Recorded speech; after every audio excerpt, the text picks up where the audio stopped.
సాహు గారి పాటి కానీ వీళ్ళందరూ ఆయన కూడా చెప్పారు, చాలా మంది హీరోస్ దగ్గరికి వెళ్ళాము ఎవరు యాక్సెప్ట్ చేయలేదు అసలు, అంటే లేడీ గెటప్ అనేది. అదే కథ అందరికీ నచ్చిందండి. కథ అందరికీ ఇప్పటికీ నాకు ఆ హీరో టచ్లో ఉంటారు, మెసేజ్ చేస్తూ ఉంటారు. అదే మన సినిమా డెఫినెట్లీ విశ్వకైతేనే క్రాక్ చేయగలుగుతాడని చెప్పి హీరోలు కూడా మెసేజ్ చేశారు, విశ్వకే కరెక్ట్ దీనికని. సో కథ అందరికీ నచ్చింది. బేసిక్గా అదే ఉంటుంది కదా ఇమేజ్ కానీ, లైక్ ఎంత తీయడము. విశ్వకు మొన్న చెప్పాడు, తీసేసాక వెంటనే పెరగదు. ఇప్పుడు అంటే షూటింగ్ అయిపోయాక ఈ ఒక 1 month ట్రావెల్లో అప్పుడు మళ్ళీ ఈజ్ బ్యాక్ టు నార్మల్. ఇప్పుడు మళ్ళీ విశ్వకు బయటకు వచ్చాడు. సో అంతకుముందు పాపం చాలా కష్టపడేవాడు. నేను నిజంగా అంత పిచ్చి విశ్వకులోనే ఉంది. లేడీ గెటప్ వేయాల్సిన పిచ్చి విశ్వకు అంత మ్యాడ్నెస్ ఉంటే కానీ చేయలేము. చాలా అంటే మామూలుగా నలుగురు ఇప్పుడు అవుట్డోర్ కాకుండా ఎక్స్టీరియర్ కాకుండా ఇంటీరియర్ ఈజీగా చేసుకోవచ్చు.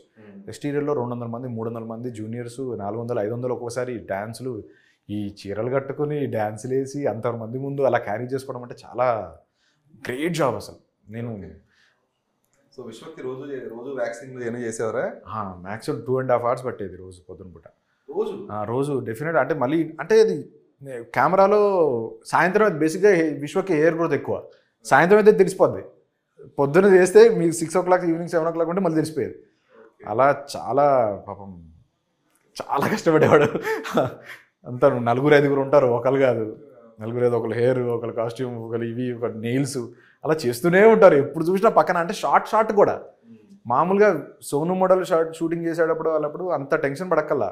మామూలుగా ఒకసారి హెయిర్ సెట్ అవన్నీ చేసేసుకుంటే మళ్ళీ బ్రేక్లోనో లాంగ్ షార్ట్ గ్యాప్లోనో ఒకసారి చూసుకుంటే సరిపోద్ది. అలా కాదు, షార్ట్కి చూడాలి. హెయిర్ ఇట్లా పడుతుందంటే మళ్ళీ దాన్ని సెట్ చేయాలి. ఇక్కడ ఏదో మేకప్ కనపడుతుందంటే ఇక్కడ చేయాలి, ఈ ఐ ల్యాషెస్ కనపడాలి. అట్లా A to Z. ఇప్పుడు షెవరింగ్ కనపడకపోతే దాన్ని మళ్ళీ వచ్చి కాసేపు మళ్ళీ షార్ట్ మధ్యలో వచ్చేవాళ్ళు. అక్కడ మాకు మేకింగ్లో కూడా చాలా టఫ్, చాలా ఛాలెంజ్ అది. అండ్ సాంగ్స్ ఉన్నాయి లేడీ గెటప్లో, ఫైట్స్ ఉన్నాయి లేడీ గెటప్లో, చాలా మేము అసలు మంచి ఎక్స్పీరియన్స్లే.